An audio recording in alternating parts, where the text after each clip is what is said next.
Hey guys, how's it going? Welcome back to the Time Bomb channel, of course, with myself, the Bombardier. Hope you guys are all doing well.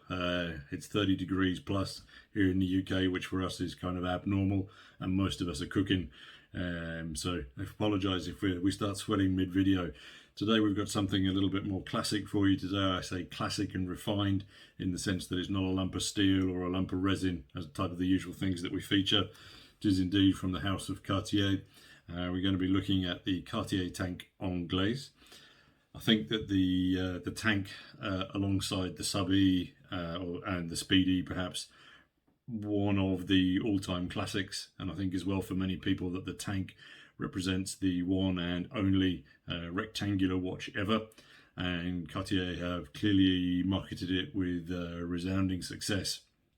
The watch design has been around for ages and ages and ages. It's simplistic, I think, whilst being very classy and small but full of intrigue. Some of these images that you're seeing here then are of the current versions, and you can see that they come in a huge variety of metals and movements and prices. Added to that, to me personally, I think the tank is probably the most successful watch that crosses the gender divide, in that not many other watch models, I think, are worn by both men and women alike in the same way as the tank is. My understanding is that the tank design was inspired by the Renault FT17. Whether this is true or not, I can't comment. However, the FT17 was a light tank used by the French in the First World War. It was designed to be used en masse, as it was more nimble and lighter than some of the other behemoths of the time. Curious to see when we look at some of the old diagrams here that the seat sling there is still used, obviously, in Hummers nowadays. And by today's standards, I think this thing looks pretty damn small. But I imagine back then it would have had a very different impact as a mobile gun platform, albeit a little bit vulnerable and slow in that it was limited to around 4 or 5 miles per hour. But I digress. Let's flip the camera and actually have a look at the watch for today. Okay, so here's our box with our watch for today. Again, just a little bit of background on the specific model. The Anglaise was released in 2012, and they come in, I think, is it 3 or 4 sizes? So you've got the large, medium, small, and possibly the XL as well. The name Anglaise simply refers to the flagship stores in London, hence the others being the Francais, Paris, and the Americain, New York. The specific reference on this one is the W5310037, and just coming back to that reference on the tank and the design attributes, the suggestion again is that the profile here of the flanks and also down from the top then are representative of the tank tracks, and then the dial itself semi-represents the cockpit and the turret of the tank. Again, it's a fairly romantic story. I don't know how true it is. If you guys actually have any hard knowledge, I mean, I did search to try and find something, detailed on it. I just found, as I say, for me, slightly romanticized notions of design inspiration. But again, please do correct me if I am wrong. So let's kick off with some of the importance on this one. We're looking at a watch that is 30 mils across. It is then 40 millimeters top to bottom and has a depth then of 9.5 millimeters. Our lugs here then come in at 20 mils. On this sized, already sized bracelet, it then weighs 110 grams. So for such a small watch, there's a certainly more heft to it than I personally would have imagined.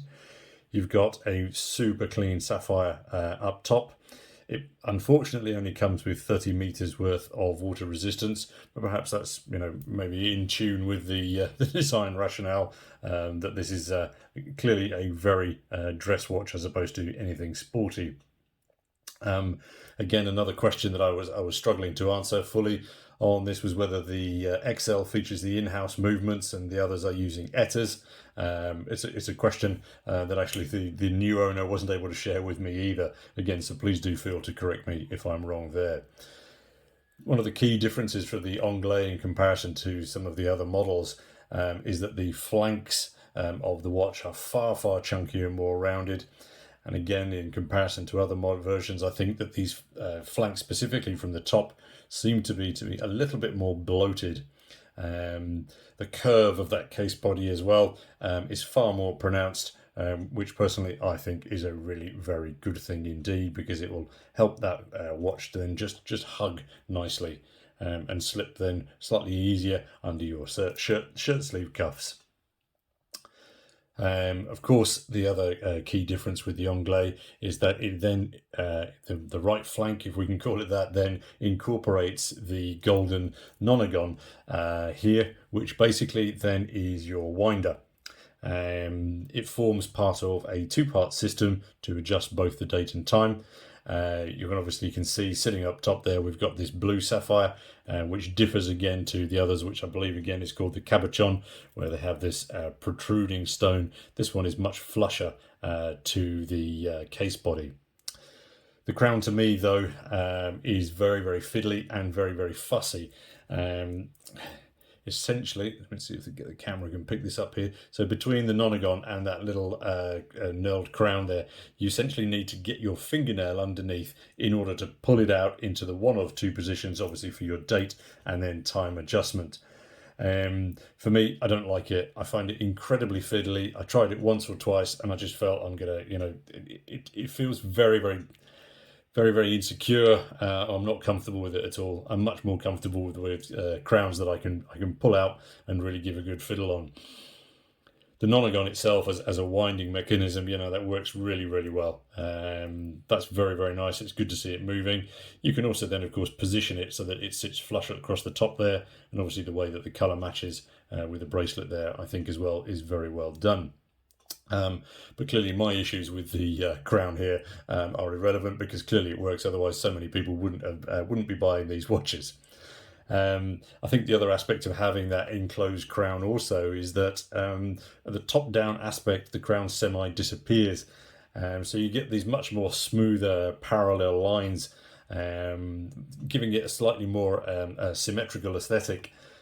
And as I say, then underneath you get that, I would call it semi-functionality of the crown, which is with then just that slither of sapphire protruding from the edges, depending, of course, then on which wrist you're going to wear this. You're going to be showing it to other people, or it's going to be facing up to yourself. It really does provide a nice little blue flash there.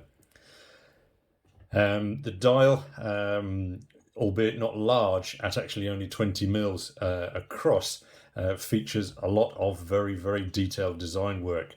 As you can see from the images here, I mean, the patterning on this dial is absolutely superb. It's so fine and so well executed. And the thing as well that stands out immediately is how everything just simply radiates out into the corners, into the edges. Everything right from the center, boom, sweeping straight out to the sides. Very, very angular fashion, again, which contrasts massively with the overall rectangular shape of the case body. Right down there at the bottom, I don't know if this camera will pick it up, super small, peeking over the bottom edge there, we've got the Swiss made. And then just over here on the 7 o'clock digit, we've got the not so secret signature on the 7th marker, which is the Cartier then in text, helping you to spot fakes. But as I say, it's so unsubtle. I'm sure even the basic fakers will be able to pick that one up. The date window is framed and beveled, but to me it really is too small to see.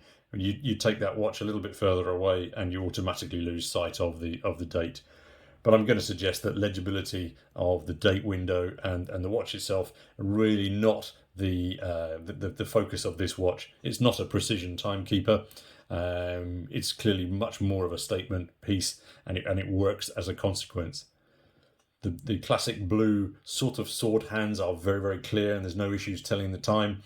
But to me, the use of the Roman numerals here does impede that sort of standard symmetry legibility of other watches, simply due to the size of the numerals required. I mean, say, for example, we contrast the 8 with the 10. You sort of look at the amount of space on the dial that's required for those numerals. Again, perfectly understandable, perfectly logical. But again, just to emphasize, you can see then above, so between the 10 and the 11 there, and the 1 and the 2, you've got some quite large gaps between the text that again you don't have on that lower side of the dial face. Again, I don't think particularly it's an issue in legibility. As I say, just observations from someone who's just had her hands on for a couple of days. In fact, another aspect to those enameled Roman numerals is that they have a slight rise and curve to them, as you can see here, which again really does help reflect the light. On to the case back. So it's held in with the standard 8 screws, 4 down each side. It's sorry, and I was just going to say, and then you've got the Cartier standard 6-digit and 2 letters reference here just at the bottom. I mean, whilst not an attractive case back per se, it is the one thing that is very clear is that the engraving is very, very, very, very clean indeed. And this watch is a couple of years old now, and it's certainly been worn. So yeah, it's still holding up very, very well. So as I mentioned before, the lugs themselves are 20 mils, whereas the bracelet itself is 18. So you can just see there, you've got that slight step in from the edge of the end links there. It's a non-taper, obviously, so all the way down. The end links, I think, fit very, very snugly. They're very, very clean. Just one thing to notice on the back as well that I picked up on, the camera will show you that, is that you've got slightly angled spring bar access. And apologies, I'm not taking this off to check as it's not mine, but I'm not sure if those would then be curved or angled spring bars inside. Again, if you do know, it would be really great to hear your thoughts. Coming back down to the clasp, it was quite funny because obviously in the blurb it suggests that this is a butterfly opening. So there I am looking at the watch going, right, okay, so how do you open it? Do you press here? Which links am I pressing? And of course I couldn't figure it out. Embarrassingly had to go back to the owner and say, how do you open it? And basically what we've got then is we've got a finger slipper. So basically all you need to do is slip your finger underneath or between the clasp retainer and this, and then it just literally gently lifts off like that. So yeah, insert digit either side, and it's very easy to do when it's on wrist as well. Just for a wrist check today, I'm rocking the Fuki Master. Yeah, it's a bizarre watch, but on wrist it works really very, very well. Let me just release the clasp on this one to show you what the Cartier looks like on wrist. Curiously enough, it's shaped, it's sized, excuse me, it fits me quite well. My wrist is 7¼ inch. As you can see, it sits pretty flush. So somebody who's had even bigger wrists than me and been wearing this, so definitely a gent's watch, even on this side. But personally, I just don't think it works on my wrist. This isn't a watch for me. but again, these tanks do appeal to many of us for many, many, many years. So kind of irrelevant what my my little opinion is of the watch at the moment. As I say, that curve though, really very nice, and the shape is ultra classic. Personally, if I was ever in the market for one of these, I would plump for one of the older versions like this one. It's a little bit more Cary Grant type style. I think that's one very, very classic. But again, as you can see here, then just to release it on wrist, you basically, yeah, so you're slipping your finger under there and just prizing it off. When you know, you know, and when you don't, you feel like a muppet trying to find it. But anyway, all solved. So, as I say, just in conclusion then, a super classic and very beautiful dress timepiece. Massive thanks to the owner for allowing us the opportunity to share this on the channel.